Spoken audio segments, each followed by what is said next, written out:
que el eterno Dios nos guarde y nos libre de todo mal. A pesar de esta prueba, el Señor es fiel y levantará bandera a nuestro favor. Gracias por estar con nosotros y primeramente gracias al Señor por permitirnos en este momento poder gozarnos a través de su palabra. No hay nada más hermoso, mi hermano, que escudriñar la palabra.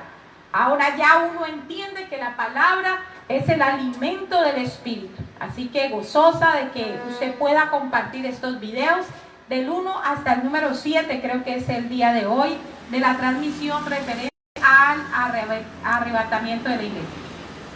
Un saludo a todos, en Guayaquil, Ecuador, las diferentes partes y provincias del Ecuador, en Colombia, en España, en Estados Unidos, en todos los que dice pastora, por favor salúdeme, un saludito a todos.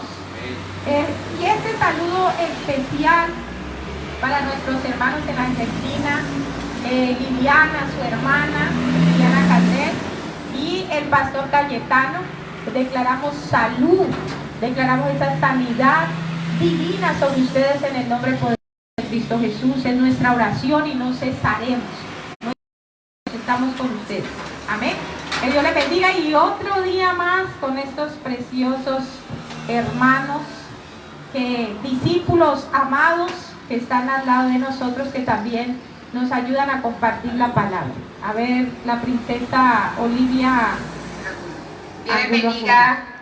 De verdad que no me canso de decirlo, es un privilegio para nosotros poder compartir con ustedes este tiempo de bendición. Esperamos que siga tomando apunte y que pueda no solo ser aquel oyente, sino que pueda también darle a conocer a otras personas este mensaje. Amén.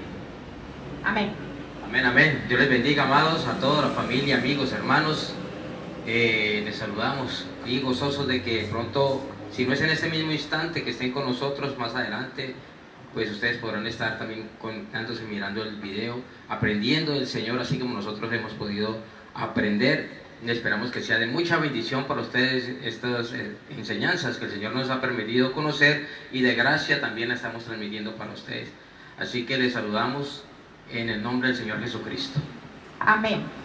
Ahora sí, video número 7 del arrebatamiento. Este precioso estudio bíblico de cuándo o si está sujeto a señales este arrebatamiento. Muchas personas, vuelvo y lo digo, pensaron, ya nos van a decir, ya nos van a decir. No, ahora usted entiende, y no me canso de decirle, ahora usted entiende la importancia de estudiar. Amén. De estudiar la palabra, no solamente leerla, sino de estudiarla. Estudiaremos los diferentes pensamientos escatológicos de la escuela que a través del tiempo definen sus teorías referentes a la venida de Cristo por su iglesia, usando los principios de la hermenéutica. O sea, vamos a ver los pensamientos que a través de siglos se viene manejando referente al asunto del arrebatamiento de la iglesia. Quiero decirle que el más usado por siglos, el pensamiento más usado era que la iglesia pasaba por la tribulación y la gran tribulación. Era tremendo, y todavía los pensadores, los reformadores del siglo XVI también hacían estos vínculos. No, la iglesia pasa por la gran tribulación, la iglesia pasa. No fue sino a finales del siglo XIX. Imagínense usted tanto tiempo, tantas personas que murieron y que pensaron que la iglesia iba a pasar por el tiempo del arrebatamiento. En los siglos XIX, después de 1830, que los reformadores comenzaron a escudriñar más las escrituras, decir, no puede ser.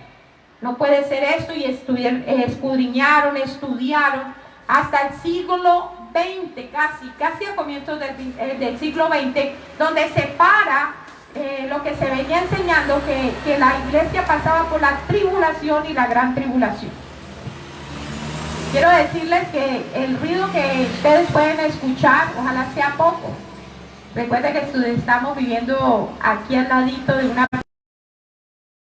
pues algunos camioneros les fascina pasar por esta avenida. Bueno, entonces tengamos claro eso, que la primera posición era que la iglesia pasaba hasta 1830, que es donde empieza a detenerse esta teoría. Y aquellos pensadores, reformadores, empiezan a hablar de la doctrina del arrebatamiento y ubican a la iglesia antes. Por eso es que es tan duro para algunas personas pensar de que la iglesia no pasa el arrebatamiento.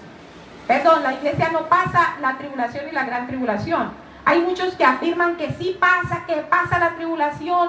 No, mi hermano querido, debemos estudiar un poco más para que miremos dónde se apoyan cada uno de estos escuelas o pensamientos. Por más de 100 años se ha debatido si el arrebatamiento de la iglesia tendrá lugar o en qué tiempo tendrá lugar. Hay uno que se llama pretribulación. Cuando usted escucha pretribulación, pre significa antes, significa que antes de la tribulación la iglesia puede ser arrebatada. Hay otro pensamiento que dice medio-tribulación, medio. Eso significa que en la mitad de los 3 años y medio de la semana 70 será arrebatado. O sea, no pasa por la gran tribulación, pero sí pasa por la tribulación. Y la post-tribulación, que afirma que la iglesia, esos 7 años que equivalen a tribulación y a gran tribulación, sí los pasa. Entonces miremos a ver, comencemos a aplicar la hermenéutica e ir descartando a cada uno según los textos que tomaban. Ahora, quiero enseñarles algo muy triste para el tiempo de finales del siglo XX.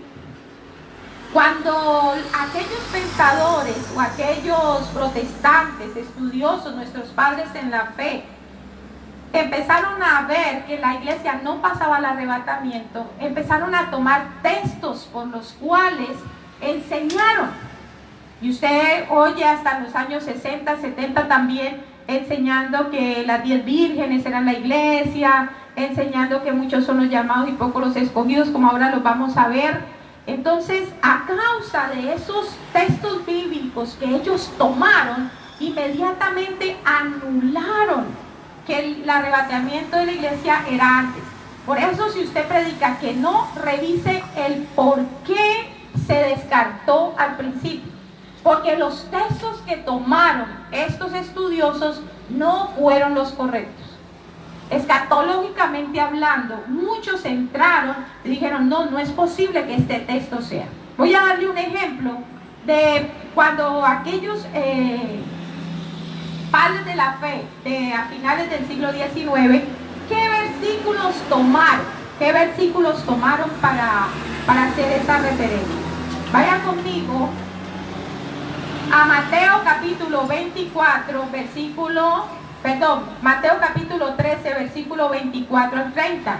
Mateo capítulo 13, versículo 24 al 30. Entonces, estamos claros que nuestros padres en la fe o los protestantes dijeron, sí, la iglesia va a pasar.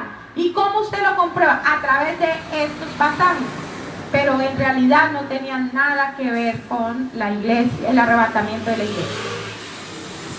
Mateo 13, capítulo 24 al 31, del trigo y de la cizaña.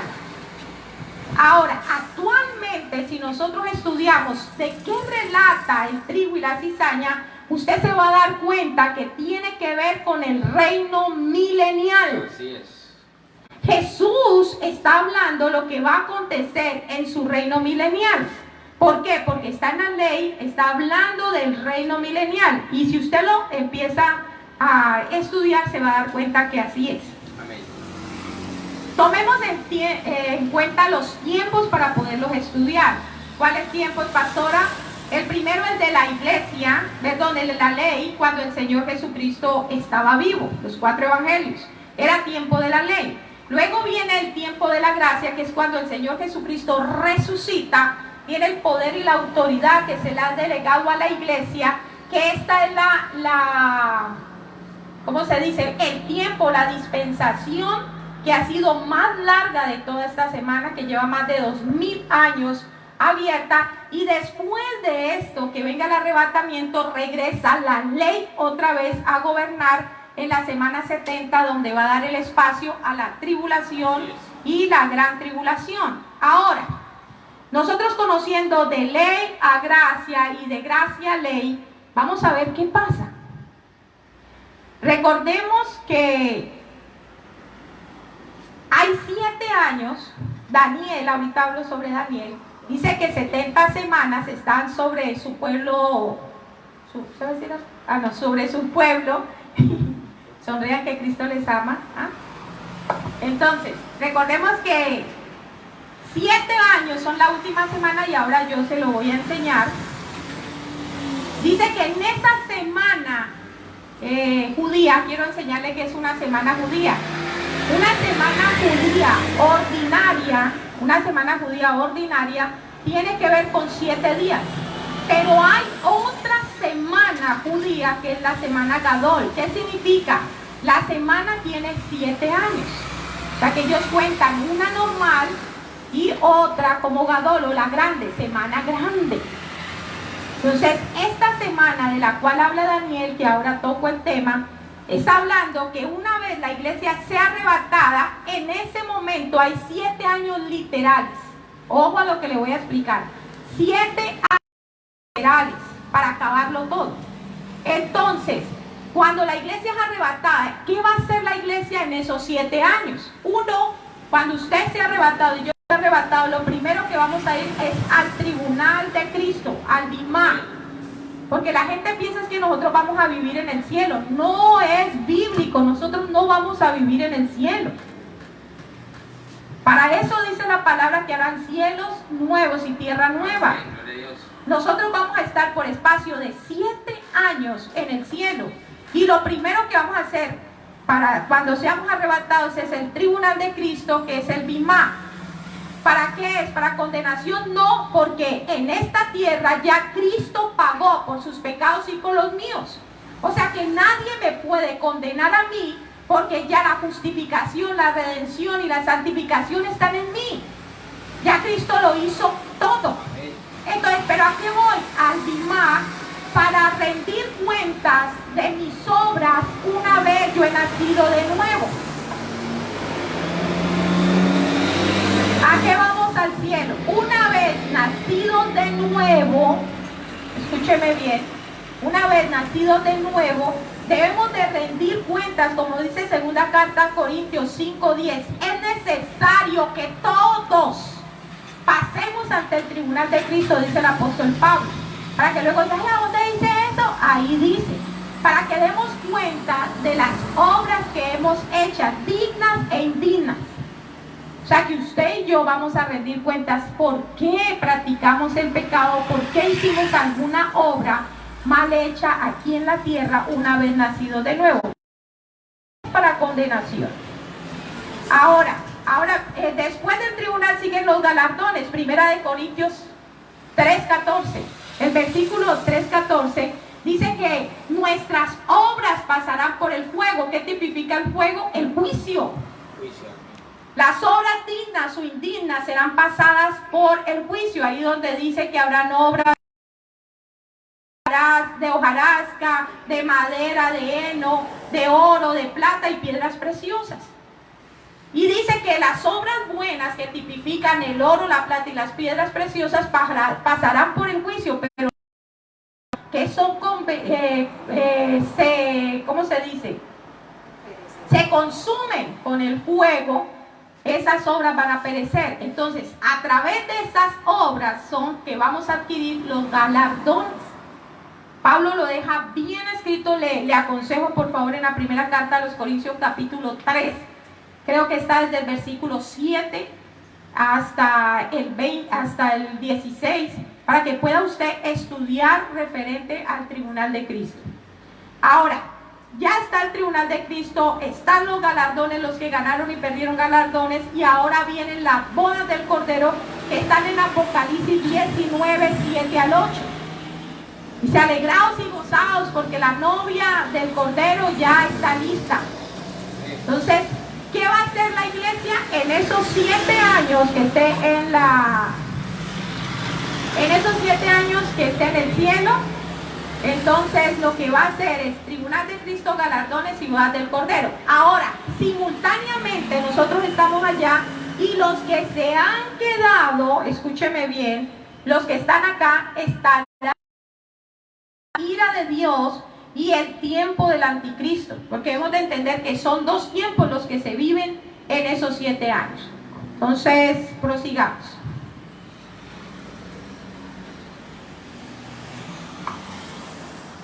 Dice que en la tierra hay gente que dice, no, todo eso es tribulación. No, es gran tribulación todo. No. Si usted va a Daniel capítulo 9, versículo del 25 al 27, usted va a encontrar que Daniel hace una separación, y esa separación es importante. Por eso les digo que hay que escudriñar la palabra. Vaya a Daniel 9, 25 al 27. Escuche.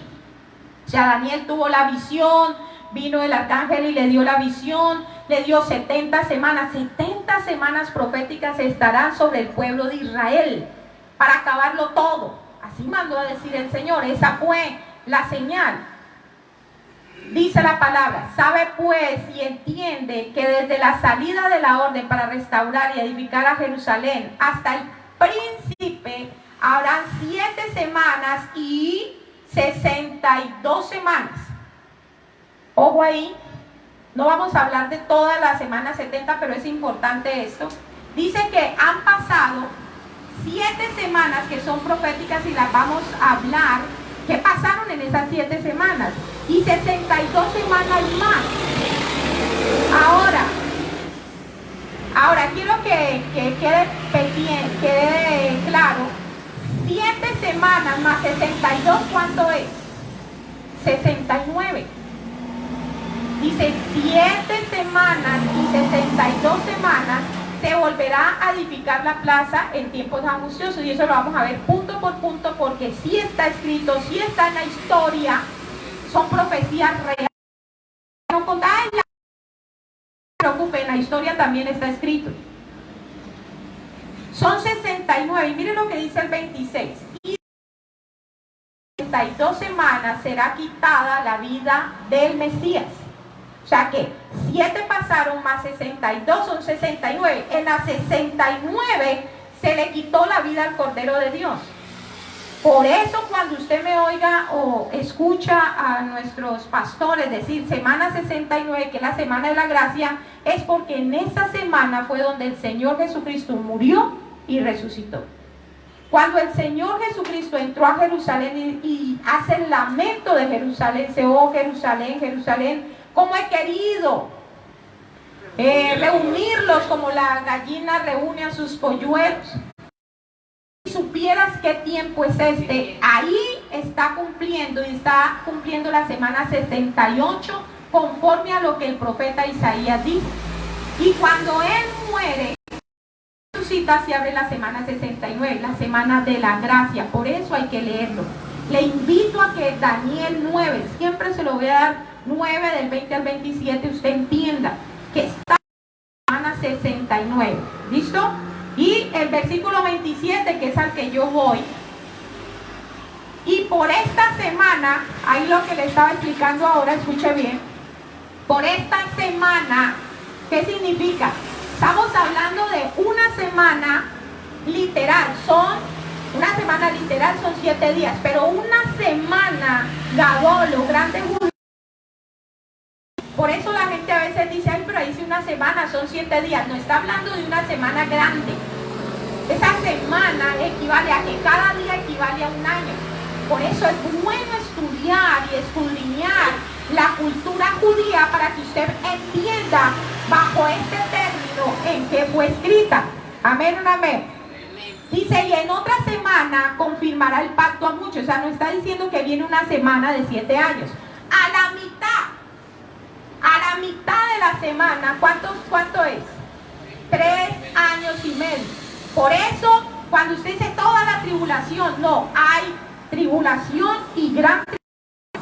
Porque en la primera mitad es donde todavía los judíos están con el anticristo. Todavía están dándole el apoyo, pero a la mitad está para terminar la semana, en ese momento el anticristo ya se destapa y los judíos comprenden que el Mesías al cual fueron y crucificaron era el Dios, el Rey al cual ellos. Ahora usted ya me puede entender, pues sí la hay, tribulación y gran tribulación.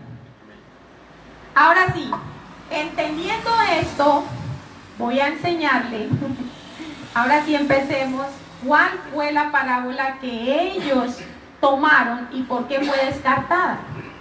Parábola del trigo y la cizaña, lo dijo el Señor Jesucristo. Le refirió otra parábola, diciendo, el reino de los cielos es semejante a un hombre que sembró buena semilla. ¿Cómo está diciendo el Señor Jesucristo? El Señor Jesús aquí en la tierra. Le refirió otra parábola diciendo, el reino, no está hablando de la gracia, no está hablando del reino de la salvación, está hablando del reino de gobernar un rey. Desde ahí usted pasa. Le refirió otra parábola diciendo, el reino de los cielos es semejante a un hombre que sembró una buena semilla. ¿Quién fue el que sembró la buena semilla? Jesús. En su campo. ¿Qué es el campo? Porque Jesús, esto que yo le estoy dando la explicación aquí, fue la explicación que después de que el Señor dijo la parábola del trigo y la cizaña, los discípulos fueron con él, Señor, explícanos. Y esto fue lo que el Señor explicó. No sé de dónde sacó eso. El Señor explicó eso. Dijo, el que sembró la buena semilla es el Hijo, o sea, Jesucristo. Pues el mundo. Versículo 25. Pero mientras dormían los hombres, escúcheme esta palabra, este versículo. Pero mientras dormían los hombres, ¿qué significa eso? Ese es el tiempo de la tribulación y la gran tribulación. ¿Por qué? Porque ahora en la gracia nosotros estamos vivos. Nuestro espíritu está vivo, porque el Espíritu Santo mora en nosotros. El Espíritu Santo. Somos espíritus vivificantes, almas vivificantes. Pero cuando llegue la semana 70, ellos no tendrán el espíritu vivo. Por tanto, la palabra relaciona a alguien dormido como muerte también. Entonces, los hombres que van a recibir este reino estaban dormidos. ¿Dónde estaban? En la semana 70. ¿Y qué pasaba ahí, pastora? El espíritu no moraba en ninguno. No moraba. El espíritu está porque él prometió estar hasta el fin. Pero la única dispensación en la cual el Espíritu Santo ha morado sobre nosotros es esta. Es nuestro guiador, nuestro consolador, aquel que se quedó como paracletón. La palabra paracletón es como alguien que queda enlazado, como empeñado. Alguien dio la palabra y dijo, no se preocupen, yo vuelvo por ustedes, pero mientras voy y vuelvo aquí dejo esto. Es el paracletón, el que nos da es la señal para que viene un rescate por nosotros, que es el arrebatamiento. Bueno, entonces, pero mientras dormían, está hablando de la tribulación y la gran tribulación, los hombres, vino su enemigo y sembró la cizaña entre el trigo. Recordemos que, escúcheme lo que le voy a decir, cuando se va a terminar la semana 70, surge la primera guerra del Armagedón que la palabra habla. Habla sobre una guerra donde se van a confrontar para poder establecer quién es el rey. Y ahí es donde entra el anticristo y todos los que vienen con él, pero entra también la iglesia con nuestro Señor Jesucristo, él al mando, la cabeza, con la esposa. Él viene a establecer su reino cuando va terminando la semana 70. Eso lo tiene que tener usted muy bien en cuenta. Hay un encuentro, no sé, que están preparados todos los campos, que en Israel casi todo está listo, porque viene una guerra. y es establecer el reino. Pero eso todavía no pasa porque han de pasar 7 años después de que la iglesia se haya ido. Ahora, de esas personas quedan un remanente. De esas personas de la tribulación y la gran tribulación queda un remanente. Eso se llama el trigo de la parábola del trigo y la cizaña. Entonces pasa al milenio. Y es algo muy importante. Ahora se los extiendo más. Satanás ha sembrado la cizaña en aquellos que pasan. Porque si es el reinado, por eso se asombra el reinado. Si estas son las fiestas de las bodas, porque el milenio es las fiestas de las bodas, ¿por qué hay del trigo? Es porque estas personas pasan. No hay donde más colocarlas. Llegan hasta ahí, viendo a Dios, y muchas personas pasan por miedo. Por eso mucho cuidado recibe al Señor Jesucristo por miedo. Usted no lo puede recibir ni por necesidad ni por miedo. Usted lo tiene que recibir convencido que es el único camino hacia el Padre. Usted tiene que convencerse, estar convencido que la única salvación es Cristo. Si no, no hace nada. Lo hace más bien por remordimiento, necesidad, que por convicción. Entonces Satanás siembra esa cizaña sobre ellos. La palabra. Y vino, sembró la cizaña en el trigo y se fue. El enemigo se fue ¿para dónde? Dice Apocalipsis 20, del 1 al 3, escuchen. Satanás ha estado durante el milenio. O sea que él sembró, dejó lo suyo sembrado a través del profeta falso, a través del anticristo. Y esas personas pasaron. Dijo, no me preocupe que yo vuelvo, no me preocupe. La palabra de Apocalipsis, y vi un ángel que descendía del cielo con la llave del abismo y una gran cadena en su mano. Aprendió al dragón, la serpiente antigua, que es el diablo y Satanás, y lo ató por 1000 años y lo arrojó al abismo y cerró y lo selló sobre él, para que no engañara más a las naciones hasta que se cumpliesen 1000 años. Después de esto debe de ser desatado por un tiempo. Entonces entendamos que el enemigo que sembró se fue, pero ¿para dónde se fue? Para el Tártaro, donde estaban los ángeles a los cuales él no pudo abrirle la puerta. Él no puede ir al Seol, él tenía que ir al Tártaro. Y la palabra dice que allá donde están, el Tártaro es una palabra griega que significa prisiones de oscuridad o prisiones eternas. Ahí lo tiene, que es una parte del infierno, el Seol, el Hades y el lago de fuego. Ahora, continuemos con la parábola. Versículo 26. Y cuando salió la hierba, ¿quién es la hierba? Dice el Señor Jesucristo. Léanlo y verá que el Señor Jesucristo le está explicando a los discípulos. Dice que la hierba son los hijos del reino. En el milenio, que son la celebración de las bodas, las fiestas de la boda, habrán dos clases de personas. Uno, los no glorificados, que fueron los que pasaron por remordimiento, por miedo al milenio.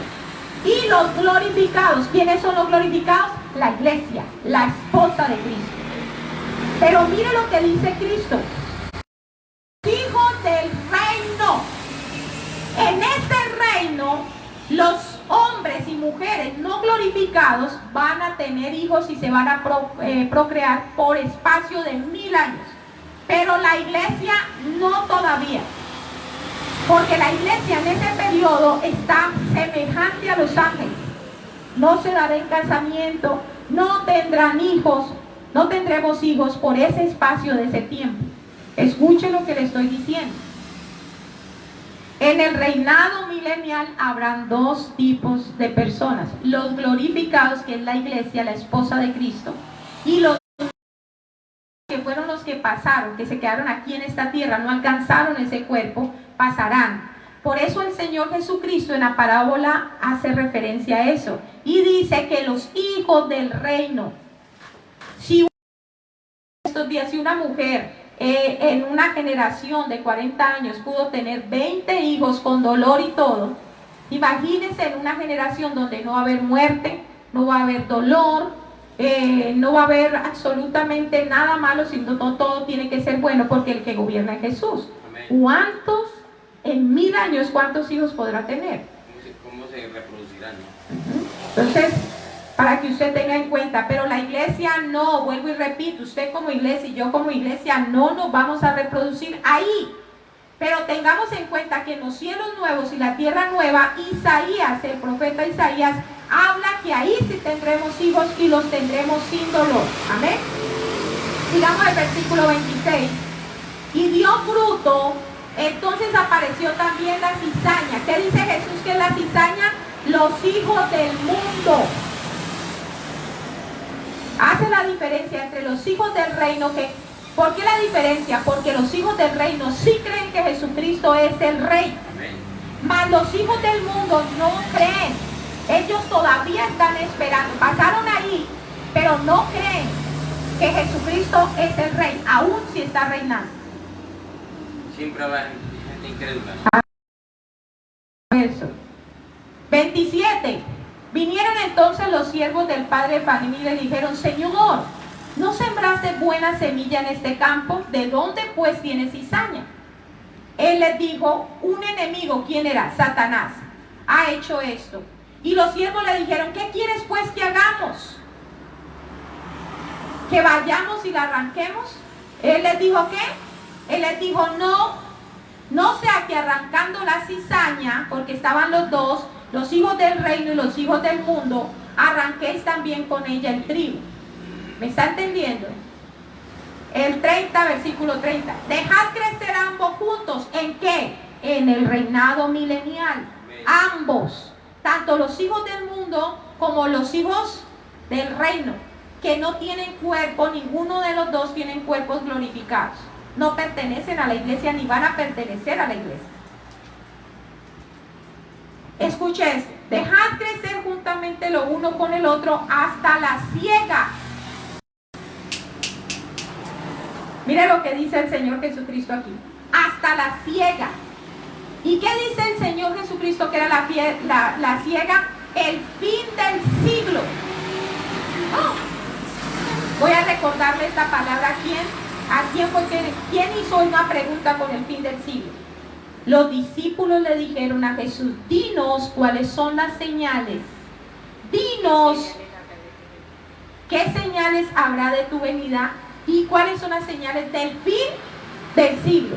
Y el Señor Jesucristo el Señor Jesús en la tierra está diciendo que la siega, Él mismo dio la interpretación, era del fin del siglo. Por eso usted debe entender que nada tiene que ver con la iglesia. La pregunta que los discípulos le hicieron a Jesús estaba hablando del reino milenial. Para que vamos entendiendo, ya voy a acabar. Y al tiempo de la siega yo daré a los segadores. ¿Quiénes son los segadores? Los ángeles. ¿Quién dijo eso? El Señor Jesús dio la explicación. Los segadores serán los ángeles. Recoger primero la cizaña y atarla y en manojos para quemarla. ¿Qué significa fuego en las escrituras? Fuego significa juicio. Por eso dice en Apocalipsis que cuando ellos van a hacer la guerra contra nosotros, todos nos reunimos hacia el lado de Jerusalén, dice que en ese momento desciende fuego del tercer cielo y los consume. Eso es lo que significa ahí. Dice: pero recoger el trigo en mi granero. Ahora, ¿qué otra pista hay esto que es del fin del siglo? Los ángeles. Usted tiene que tener en cuenta, mi hermano, por favor, que la iglesia es llevada hasta el primer cielo, es arrebatada por el Espíritu Santo, no por los ángeles. Amén. Mateo 24 también dice que los ángeles irán recogiendo a sus escogidos, que están en la ley. Y aquí dice que en el milenio también serán los segadores los ángeles. La única dispensación donde el Espíritu Santo levanta su iglesia, ¿cuál es? La gracia. La gracia. Mientras usted ve a un ángel que va a recoger a los escogidos, no es gracia, ¿ve? No es gracia, es ley. Pero cuando usted escucha que el Espíritu Santo es el que nos va a llevar y nos va a arrebatar, entonces es la gracia. Vuelva y entienda, recoger primero la cizaña y atarla en manojos para quemarla, juicio, pero recoger el trigo en mi granero. Entonces, cuando empezaron a estudiar, como yo se lo estoy desglosando, se dieron cuenta que no era. Entonces le decían, no, con esos textos bíblicos no. Incluso también aplicaron Mateo 24:40, estarán dos en el campo, el uno será tomado y el otro será quitado. Y todo el mundo a veces predica, no todo el mundo allá en Marte, predica que uno será tomado y el otro será quitado. Entonces uno dice, no, uno será tomado, es el arrebatado, y el que es quedado son los que se quedan a la tribulación y la gran tribulación. No, mi hermano, es más, le voy a decir que más adelante usted va a entender que quiénes fueron los tomados y quiénes fueron los quedados, y usted se va a llevar una gran sorpresa, porque usted tiene que ir hasta el tiempo de Noé y mirar quiénes fueron los tomados y quiénes fueron los quedados. Y entonces usted se va a dar cuenta quiénes fueron los tomados y quiénes fueron los dejados. Vaya hasta Noé y se da cuenta quiénes fueron los. Y la misma palabra que utiliza en quedados y dejados allá en Noé es la misma palabra griega y hebrea que se utiliza aquí en Mateo 24. También maneja, porque muchos son los llamados y pocos son los escogidos. La palabra escogido, y eso que no puedo alargarme en estos, la palabra escogido tiene que ser referente siempre al pueblo de Israel. Nosotros somos los redimidos, ellos son los escogidos. El pueblo que escogió el Señor y juró por su mano derecha es el pueblo de Israel. Nosotros somos los redimidos. Mateo 25:11, que es la parábola de las 10 vírgenes, que aquí en la emisión anterior en el 6 lo explicamos, que no tiene nada que ver con la iglesia, porque de nada puedo decir yo que el esposo se casó con la esposa y acá afuera hay unas concubinas que también se van a casar, ¿no? Porque dicen, no, es que una parte de la iglesia se va y la otra se queda. La novia se va y entonces la que está dentro de la casa de la esposa, entonces ¿qué es? No hay relación con eso. Entonces, para que usted entienda, Mateo 13:47, la parábola de la red, también la utilizaron. No tengo todo el tiempo para poder expresar cada una de las parábolas, pero no se preocupe, mi hermano. Cada una de ellas serán desglosadas para que usted entienda que el trigo y la cizaña pertenecieron fue al reinado milenial. Y a causa de que nuestros primeros padres espirituales tomaron estas referencias, se terminó todo. Entonces, cuando se escudriñaron, dijeron, no puede ser. Pero no nos dimos por vencidos, mis hermanos. Hubieron otros hombres y mujeres de Dios que fue revelada la verdad, y en la cual empezaron a decir que la iglesia no iba para la tribulación y menos para la gran tribulación. Amén. Igual le damos gloria al Señor, porque de una u otra manera la buena intención de estos varones de predicar la palabra de salvación, de llevar el mensaje, pues hizo que Dios los respaldara, y muchas almas llegaron a Cristo, muchas se convirtieron a través de estas prédicas, que aunque utilizaron versículos que no eran aplicables al arrebatamiento, pero mucha gente escuchó la palabra y se arrepintió y vino a los pies de Cristo. Entonces le damos gloria al Señor por amén, eso. Amén. Y vuelvo y digo, tengan en cuenta lo que digo, que entre más aprendan, más humildes debemos de ser delante de la presencia de Dios, por favor. El conocimiento no es para contender, porque la verdad no contiende contra nadie. Y otra observación antes de pasar la palabra es: escudriñe la palabra, escudriñe, busque si es verdad o no es verdad lo que estamos diciendo, para que todo vaya conforme a la voluntad perfecta de Dios. No tenemos la verdad absoluta, nadie tiene la verdad absoluta. El único que tiene la verdad absoluta es Dios. Así que entre más aprendamos, el carácter de Cristo va formándose en nosotros, y entendemos que más humildes debemos de ser. Amén. Así que si oye a alguien predicando en las 10 vírgenes, solamente tome lo bueno, porque no todo es malo. Porque el Espíritu Santo, cada vez que va a utilizar a un siervo, también habla a él. Entonces, no, yo no voy a escuchar, no. No haga eso. El Espíritu Santo dará testimonio de qué es lo verdad que él está hablando. Amén. Ahora sí, Pastor Gerley. Bendito sea el Señor. Queremos como para que esto quede un poco más claro, hablar del traslado parcial. Hay una escuela que habla del traslado parcial. ¿Qué es lo que dicen ellos? Lo que venía hablando la pastora, que unos serán con Cristo en el arrebatamiento y otros se quedarán y pasarán por tribulación. Entonces toman versículos como los que ya vimos ahora, la parábola de las 10 vírgenes, la parábola de la red, muchos son llamados pocos escogidos, el trigo y la parábola del trigo y la cizaña, donde habla de cizaña y trigo, y que se supone que en la iglesia se encuentra la cizaña y el trigo, pero eso no tiene nada que ver con lo que realmente quiere decir la parábola. Ustedes mismos vieron que la pastora estuvo explicando a qué se refiere esta parábola del trigo y la cizaña y a qué tiempo es que se aplica, y se estaba hablando era del reino y nunca para la iglesia, nunca se estaba hablando en la dispensación de la gracia de esto. Entonces tenemos que tener en cuenta estas cosas. Esta palabra declara pues que una parte de la iglesia, según las obras buenas que haga, y otra parte según las malas obras que haga, pues se va con Cristo o no se va con Cristo, o se queda.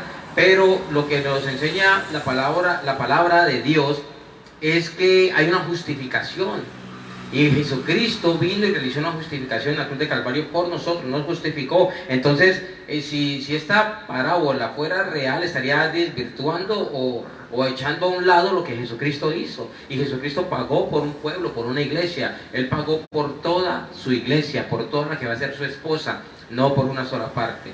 Entonces tengamos en cuenta, mis amados hermanos, que si decimos que una semilla de la que se sembró es trigo, que se refiere a los hijos del reino, y la otra semilla, que lógicamente se refiere a los hijos del mal, están hablando de la iglesia, pues no tiene cabida, no tiene piso bíblico, y nosotros vamos a enseñarle por qué, y más o menos para que usted entienda en su casa. Esté pendiente de apuntar, anotar los textos bíblicos, para que no piense que nosotros estamos hablando por hablar, sino que con versículos bíblicos. Entonces, teniendo en cuenta esto, mis amados hermanos, aplicando esto a la iglesia no se ajusta a la verdad, ya que en la iglesia como cuerpo no da lugar para malos. La iglesia no es gente mala. La novia del Señor no es mala. Tengamos en cuenta eso. Está redimida, está justificada, está santificada. Es una iglesia que el Señor mismo trabajó por ella, pagó por ella, su justicia la colocó sobre ella, su santificación la colocó sobre ella, pagó por el pecado, nos rescató. Entonces no es, ante los ojos de Dios nosotros no somos malos. ¿Por qué? Porque el Señor Dios Padre ve a Jesucristo en nosotros, gracias a la justificación que el Señor hizo. Ahora, que desde el punto congregacional, es que ahí donde a veces hay un poco de error, ¿no? Confundimos lo que es iglesia con lo que es congregación. Hay parte de la congregación que es iglesia y hay parte que no, que son simpatizantes, son personas que van, que les gusta, son espectadores, que les gustan las alabanzas, les gusta escuchar los mensajes. Incluso se meten a la iglesia y sirven en algunas cosas en la iglesia, pero que realmente son simpatizantes y nunca hacen parte de la iglesia. Están con la iglesia, pero no hacen parte de ella. Entonces, el día que venga el Señor Jesucristo a arrebatar a la iglesia, y en una iglesia donde hay 20,000, 30,000 miembros, 10,000 miembros, 5,000 miembros, resulta que el Señor arrebata su iglesia y de los 5,000 se van 3,000 y quedan 2,000. Entonces vamos a decir que los 2,000 que quedaron es un... No, mis amados hermanos, era parte de la congregación. Fueron aquellos que nunca se determinaron a reconocer a Cristo en su corazón, que nunca entregaron su vida realmente a Cristo. Fueron simpatizantes de la palabra de Dios, simpatizantes de la iglesia, que estaban con la iglesia, pero no dentro de la iglesia, no hacían parte de la iglesia. Entonces no podemos confundir estas dos cosas. No podemos decir que porque una parte se quede, era parte de la iglesia. No, señor. La palabra de Dios nos habla cosas muy diferentes a esto, hermano. Entonces tengamos en cuenta que por gracia nosotros hemos recibido un regalo inmerecido y hemos sido justificados a través de Jesucristo delante de los ojos de Dios Padre. Hasta aquí creo que vamos entendiendo, amén. Una cosa que tenemos que tener en cuenta, mis amados hermanos, es que el Señor nos santificó para poder ser salvos. Y no se puede hablar de que dentro de la iglesia hay cizaña pecando y hay gente mala y está el trigo que son los buenos. Porque si nosotros empezamos a analizar nuestra vida delante de los ojos de Dios, empezamos a analizar, todos nosotros de una u otra manera fallamos. Todos tenemos de una u otra manera tenemos errores. Todos tenemos alguna falencia en lo espiritual y estamos fallándole a Dios. No puede, porque nosotros le fallamos a Dios, entonces seríamos nosotros cizaña, entonces nosotros somos los malos, porque hasta que el Señor venga por nosotros, hermano, estaremos cometiendo pecado. El hecho de que seamos parte de la iglesia no significa que usted ya sea el santo, que ya usted nunca más peca. ¿Por qué? Porque hay pecados, hermano, hay pecados en medio de nosotros, hay pecados de comisión, hay pecados de omisión. ¿Sí me está entendiendo? Entonces, es muy fácil juzgar a una persona porque de pronto pecó en fornicación, o porque de pronto pecó en adulterio, o porque de pronto es homicida, o porque de pronto pecó violando a alguien, o porque pecó robando, y bueno, de tantas formas que podemos ver, ¿no? Que son visibles, pecados de comisión que se pueden ver. Pero, ¿y aquellos pecados de omisión? Aquellos que nosotros como humanos no podemos ver en las personas, pero que Dios sí está viendo. Entonces, ¿qué pasa con estos pecados? Delante de los ojos de Dios, mis amados hermanos, pecado es pecado. Pecado es pecado.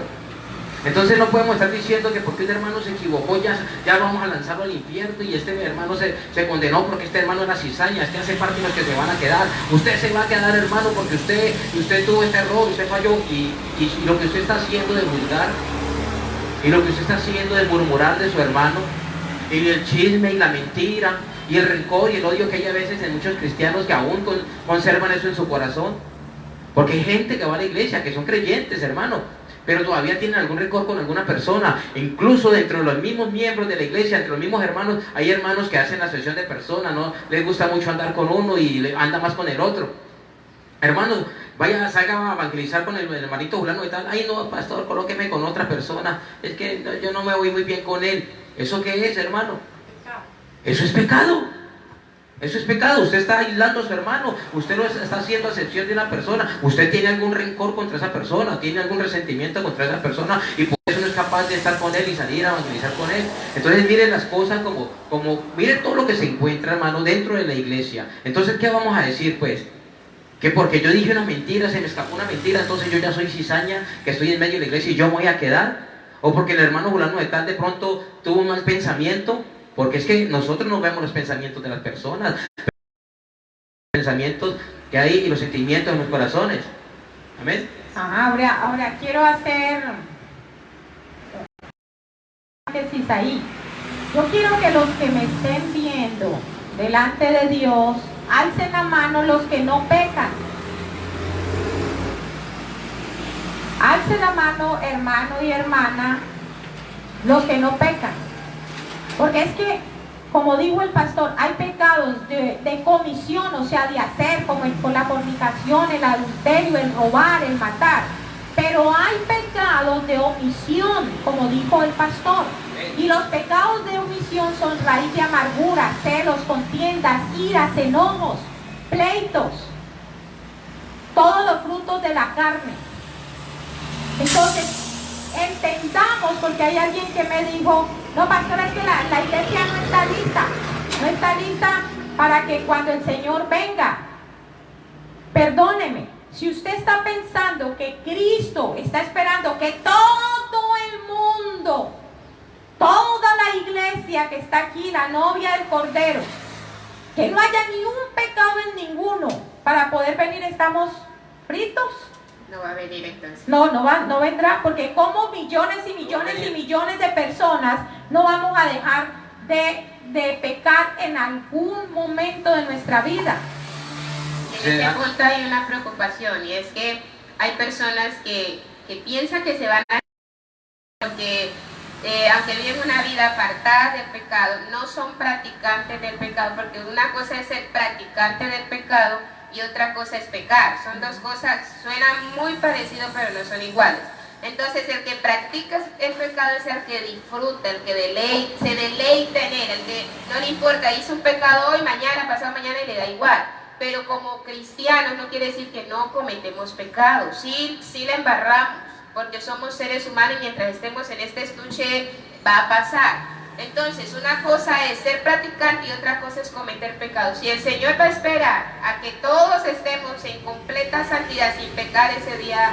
Entonces, ahí es donde usted entiende, mi hermano querido, ahí es donde usted entiende que la santificación, la justificación y la redención vino de parte de Cristo sobre nosotros. Nuestras obras, si Jesús está esperando, Jesucristo está esperando que nuestras obras, por nuestras obras nos santifiquemos, no va a poder. Eso no impide que usted y yo cada día nos santifiquemos, porque esa es la meta. Todos los días debemos de vivir conforme a la palabra de Dios. Pero habrá un momento en que le salte la rabia. Y no solamente se iría, sino que le salte la rabia. Algo pasó y usted se metió y gritó una cosa y la otra. Ahí usted pecó. Porque la paz no estuvo en usted. El gozo lo perdió, tal vez de pronto se murió alguien y no hay forma. Y se deprimió de una forma que se le nubló todo. Eso significa, mi querido hermano, de que perdió el gozo que Dios le dio por instantes. Y en ese momento pecó. Pero por eso aquel que empezó la buena obra la irá perfeccionando hasta el día del arrebatamiento. Usted tiene que entender que no es por nuestras obras que nosotros vamos a ser salvos, es por la obra que Cristo hizo.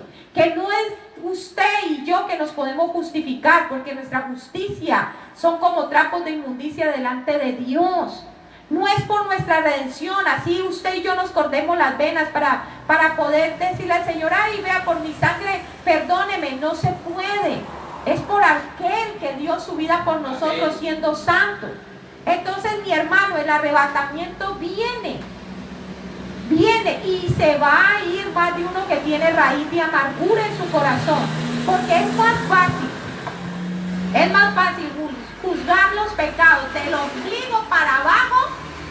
Ay, sí, todo el mundo señala que del ombligo para arriba, pero para Dios ambos significan pecado.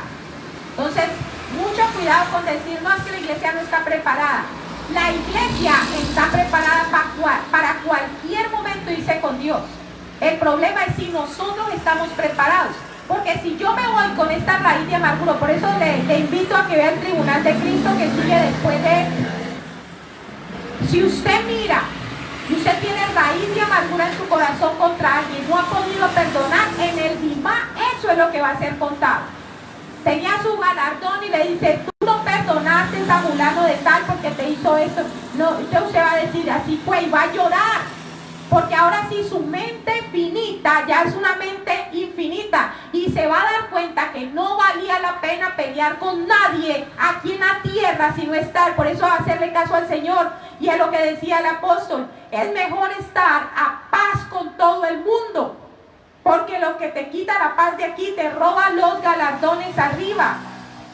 Entonces nosotros como iglesia todos los días debemos tratar de vivir una vida en santidad, porque estamos santificados a través del Señor. Ahora, el vivir en santidad es un compromiso moral, ético, espiritual que todo creyente debe tener con Dios. Una vez usted reconoce a Cristo como Salvador, la gracia viene sobre usted, pues es lógico que tenemos que vivir en santidad, es lo menos que podemos hacer en agradecimiento a Dios. Amén. Porque tenemos que ser agradecidos por lo que ha hecho, por lo que está haciendo, por lo que hará, porque tenemos que ser agradecidos con el Señor por su amor. Entonces nosotros, ante todo, buscar la santidad sería por amor a Dios, primeramente por amor a Dios. No que porque hay personas Hay personas que de pronto tratan de no pecar y se esfuerzan en no pecar por miedo a condenarse, por miedo a que me vaya al infierno. Pero no debería ser así, sino que debíamos de no pecar convencidos de que yo amo a Dios, de que yo respeto a Dios, de que tengo reverencia al Señor. Y yo debería de no pecar porque sé que al no pecar y al estar en santidad yo voy a tener beneficios de parte de Dios. Voy a tener promesas de parte de Dios que se van a cumplir en mi vida, en mi familia. Yo voy a tener la bendición de Dios en lo físico, en lo financiero, en lo material, en lo económico, en lo espiritual. Dios me va a usar, Dios me va a dar un llamado, me va a respaldar en mi llamado. Debemos de estar en santidad porque sabemos que Dios tiene un propósito con cada uno de nosotros, que Dios nos sacó de lo más vil, de lo de inmundicia para un propósito. Y si no se cumple, si no estamos en santidad, no se va a cumplir. Que nuestras oraciones tienen que ser escuchadas. Y si yo estoy en pecado, ¿cómo quiero que Dios esté escuchando mi oración, mi intercesión por mi familia, por lo que yo esté pidiendo y por lo que yo esté orando? Entonces, no estamos llamando, diciendo que el hecho de que hayamos sido santificados por Jesús y que seamos salvos, tengamos que derecho a estar pecando o estemos dando licencia a pecar, sino por todo lo contrario. Como creyente, el Señor siempre da un llamado primeramente a las personas a la salvación y también da un llamado a la santidad, mis amados hermanos. Amén. Para concluir, digo esto. Debemos de tener en cuenta, mi hermano, que nuestra posición como iglesia, estando sentados en lugares celestiales juntamente con Cristo, en las manos del Señor, nadie lo puede arrebatar. Cuando nosotros pecamos, nuestra posición no se ve afectada, sino la posesión dentro de este campo material. Sin santidad nadie le verá, nadie le puede ver en la economía porque cierra los cielos. Su pecado cierra los cielos, no es Dios, es nuestro pecado. Es la salud, porque si se está pecando no va a haber forma de que estemos sanos. En nuestra familia, o sea que empezamos a cerrar las bendiciones que Dios tiene para nosotros. Tu posición está asegurada en Cristo Jesús, pero tu posesión aquí en la tierra tiene problemas mientras sigas practicando el pecado.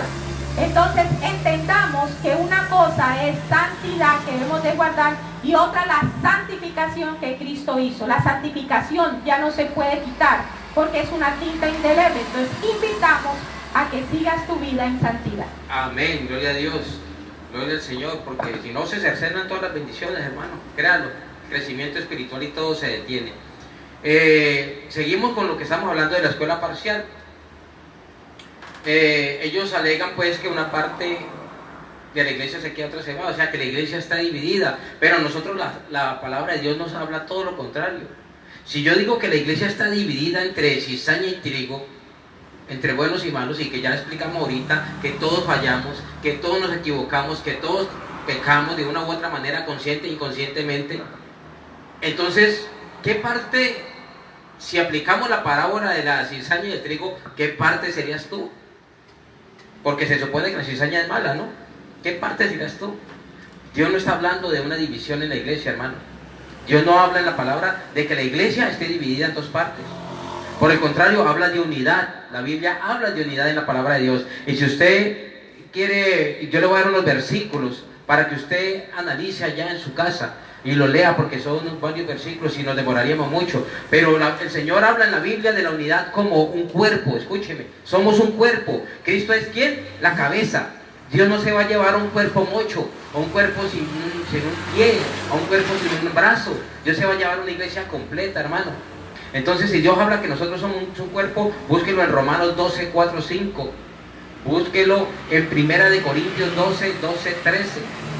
En Primera de Corintios 12, 27. En Efesios 3, 4. En Efesios 5, 23. Usted puede constatar allí que el Señor habla de nosotros. La Biblia habla que nosotros somos un cuerpo. La Biblia habla que nosotros somos un pueblo. Cuando se habla de un pueblo, se habla de un pueblo, no de medio pueblo, un cuarto de pueblo, ni se habla de un pueblo entero. Y la Biblia habla que somos un pueblo. En 1 Pedro 2:9, en Apocalipsis 21:3. La Biblia también nos habla que somos una iglesia, el cuerpo. Mateo 16:18, Efesios 5:23. Puede usted leerlo en su casa ahora. Constate todos estos versículos bíblicos. Somos una casa. El Señor dice que una casa no puede estar dividida, hermano. Somos una casa. una casa completita. Primera de Timoteo 3:15. Somos una nación. El Señor habla que somos un santo, pueblo adquirido por el Señor. Somos un sacerdocio. Primera de Pedro 2:9. Una morada. Una morada. ¿Quién vive en nosotros? El Espíritu Santo. Nosotros somos una morada, hermanos. Somos un templo. Entonces Dios no va a venir por un templo con el cual se va a llevar el templo sin ventanas, completita. Quien no haga parte de la iglesia es aquellos que hicieron parte de la congregación pero que nunca aceptaron a Cristo. Habla de una unidad, hermano, en medio del pueblo de Dios o acerca del pueblo de Dios. Entonces, como decíamos ahora, ¿quién estará sin pecado? ¿Quién estará sin pecado el día que el Señor venga? Si viniese el Señor ahorita, nadie podría estar sin pecado.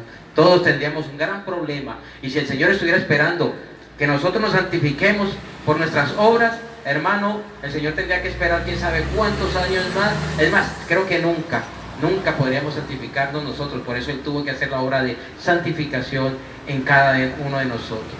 Entonces, amados hermanos, tengamos esto en cuenta, hermano.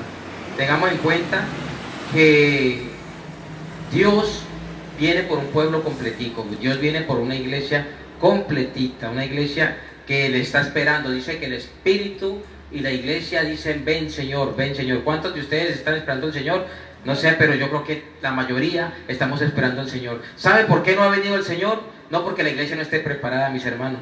El Señor no ha venido porque por amor a las almas, porque muchos aún no se han convertido. Por eso es tiempo de predicar a tiempo y fuera de tiempo, hermano, para que el Señor venga por su iglesia, una iglesia sin mancha y sin arruga. Cuando está hablando de una iglesia sin mancha y sin arruga, no está hablando de que tú puedas estar tan santo sin mancha y sin arruga, sino que santificó. Él fue, usted lea Efesios 5:27 y ahí está hablando de que los hombres deben amar a la mujer como Cristo amó a la iglesia para santificarla. ¿Por qué? Cristo nos amó a nosotros para santificarnos, para limpiarnos, hermano, a través del agua de su palabra. Entonces, eso es lo que el Señor quiere hacer en cada uno de nosotros.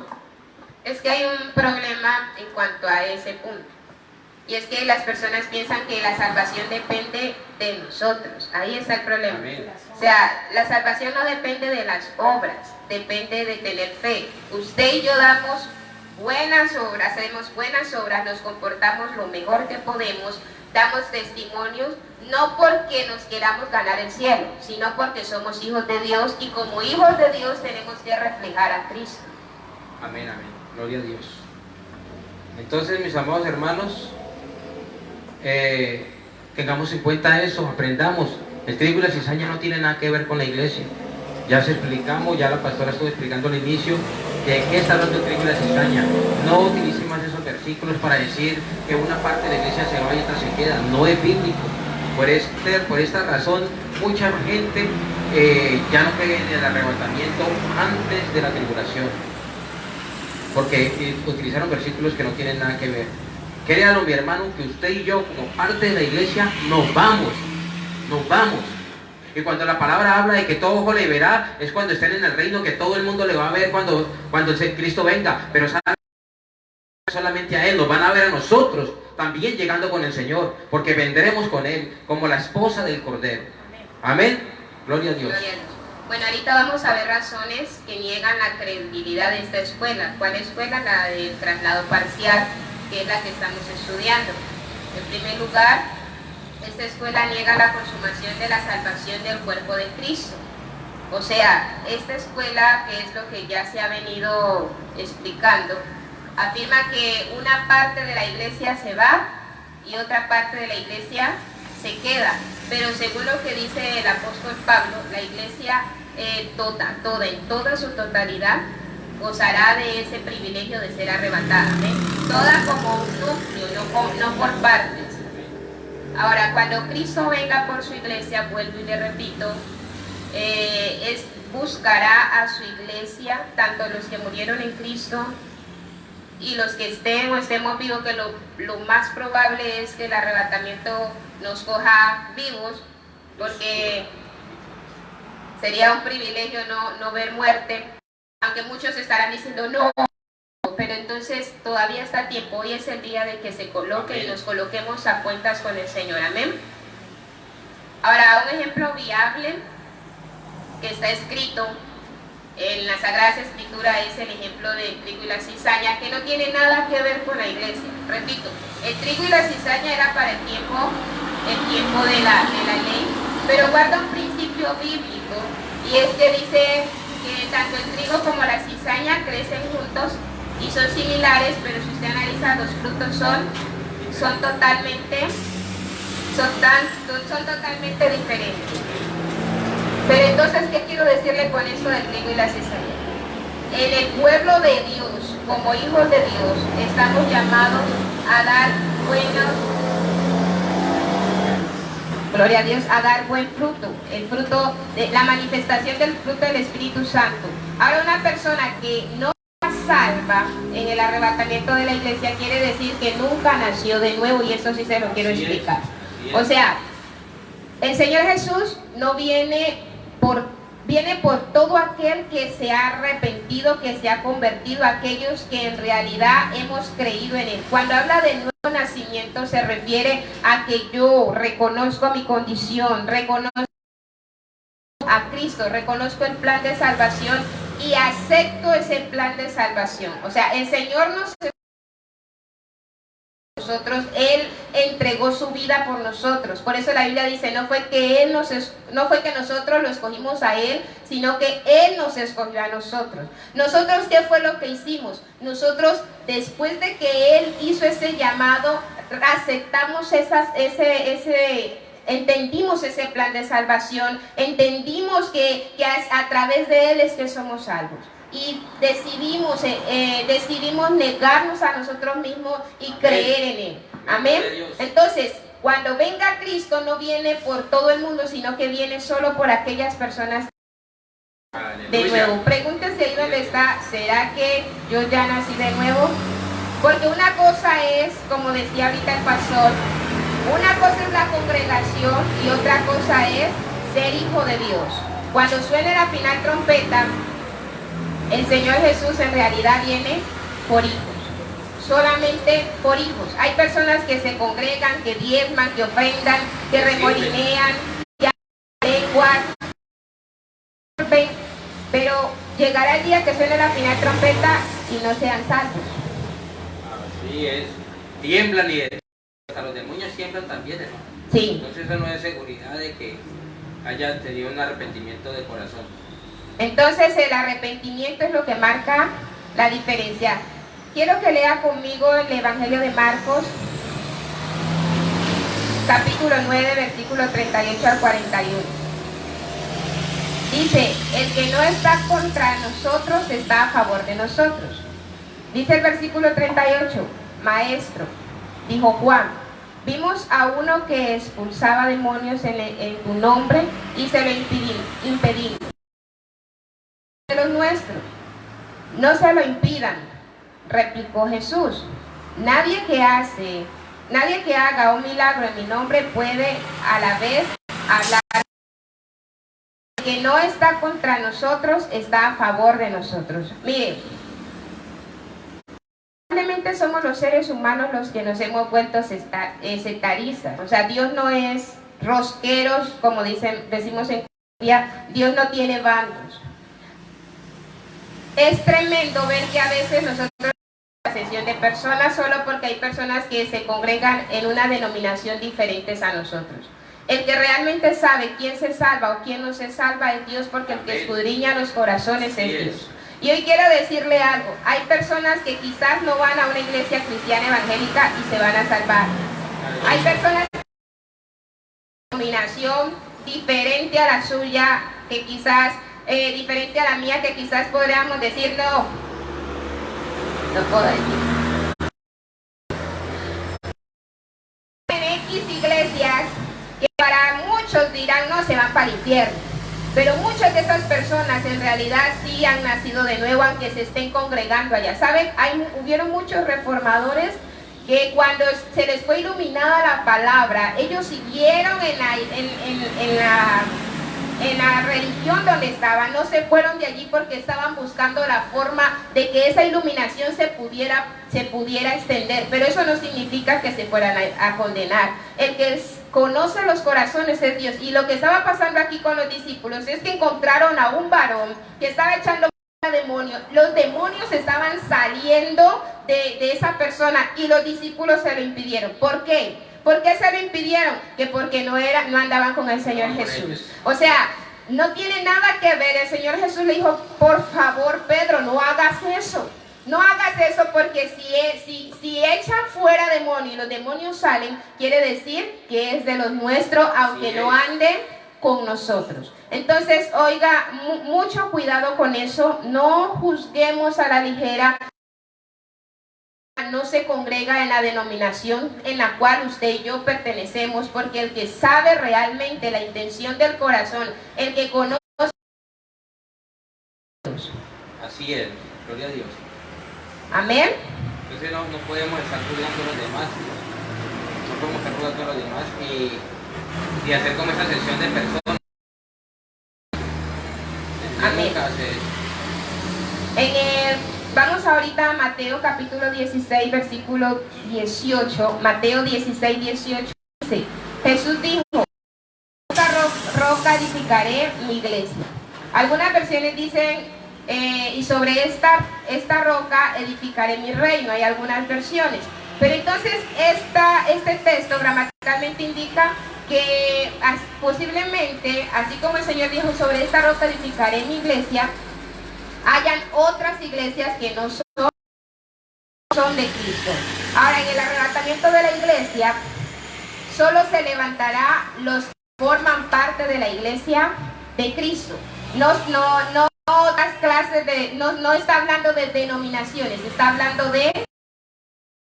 Quiero que vaya ahorita a primera carta a los Corintios, capítulo 15, del 51 al 54. Primera carta a los Corintios 15, 51 al 54.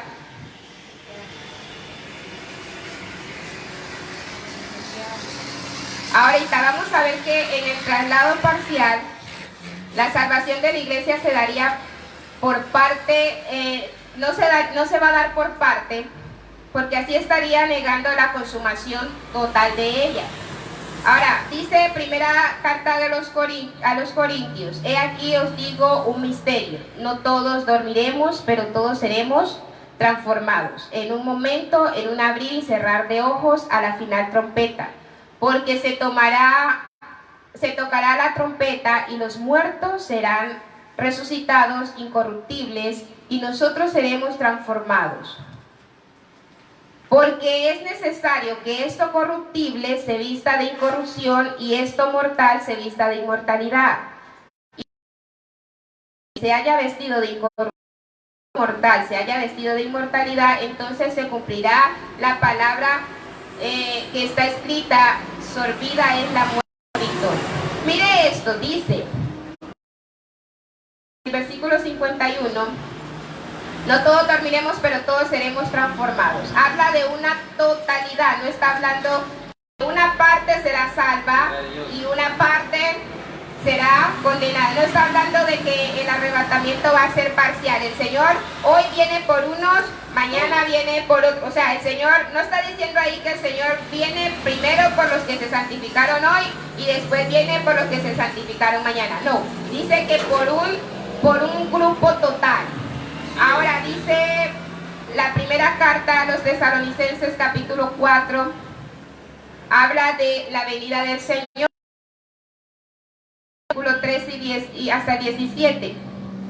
Tampoco queremos, hermanos, que ignoréis acerca de los que duermen, para que no os entristezcáis como los otros que no tienen esperanza. Acuérdense que aquí el apóstol Pablo está dando la enseñanza de la prohibición de estar guardando luto, como si no tuviéramos esa esperanza de que un día vamos a volver a ver a nuestra familia en la salvación.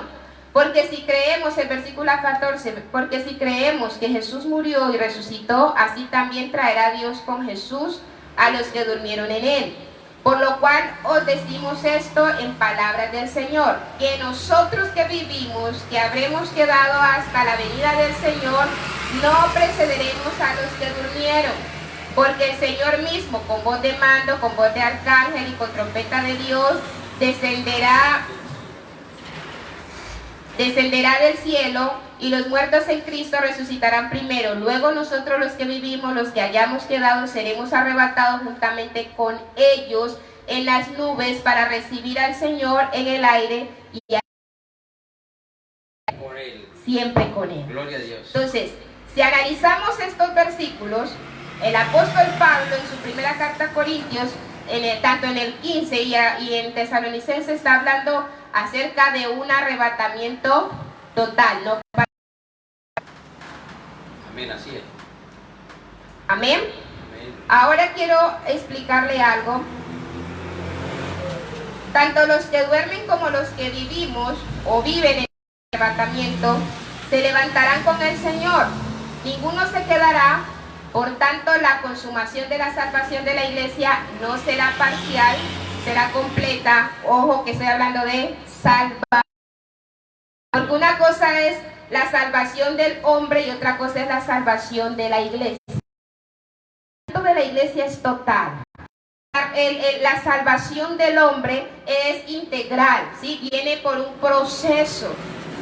Por ejemplo, el hombre, el ser humano, cuando recibe a Cristo es salvo, fue salvo. Pero esa parte, esa salvación se da en el espíritu. Está siendo salvo en el alma. ¿Por qué? Porque nosotros en un continuo cambio, vamos de gloria en gloria, como dice la Biblia. Vamos en un proceso como la luz de la aurora que va de aumento en aumento hasta que el día sea perfecto, hasta que encontremos nuestra salvación, que sea nuestra perfección, que es cuando Cristo Jesús ya nos lleve. Y será salvo. Y eso lo veremos en el cuerpo. Cuando nuestro cuerpo sea arrebatado, dice la Biblia que seremos transformados. Pero una cosa es la salvación en el hombre y otra cosa es la salvación de la iglesia. Otra cosa es el arrebatamiento de la iglesia. El hombre sí lleva un proceso, pero la salvación, el arrebatamiento de la iglesia va a ser una vez. Y para siempre. Aleluya. Amén. Ahora, la carta a los Romanos 13:11 dice: y esto, conociendo el tiempo, que es ya hora de levantarnos de los sueños, porque ahora está más cerca de nosotros nuestra salvación que cuando creímos. Aquí el apóstol está hablando de un arrebatamiento. Y miren que el apóstol Pablo murió hace muchísimos años. Y él pensaba que iba a ser arrebatado en ese tiempo. Ahora quiero decirle que ahora sí le podemos decir con toda seguridad: la venida del Señor está cerca. La consumación de esto ya está cerca. Lo importante aquí es que usted y yo no nos quedemos por fuera de ese plan de salvación. La puerta está abierta. Quiero preguntarle, si esta iglesia, si esta escuela fuera verdad, que el Señor vendría por partes, ¿usted cree que usted se quedaría o usted se iría? Vuelvo y le repito, la salvación no depende de nuestras obras. La salvación depende de nuestra fe. Amén. Cree en el Señor Jesucristo y serás salvo. Amén. Gloria a Dios. Amén. Bendito sea el Señor.